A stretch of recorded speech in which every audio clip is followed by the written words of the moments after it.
সাজনা পাতা, এটি সাজনা পাতার ফুল, এগুলার বড়া বানাবো। এই যে বেসন আর চালের গুঁড়ি একসাথে নিয়ে নিছি, একটু হলুদ দিছি, মরিচ দিছি।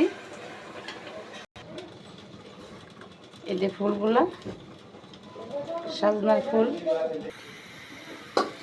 এই যে ফুলগুলা মাখায় নিলাম, ছোট ছোট করে অনেক তেলে দিব। এই যে তেলে দিয়ে দিলাম, ছোট ছোট করে অনেক দিয়ে দিলাম।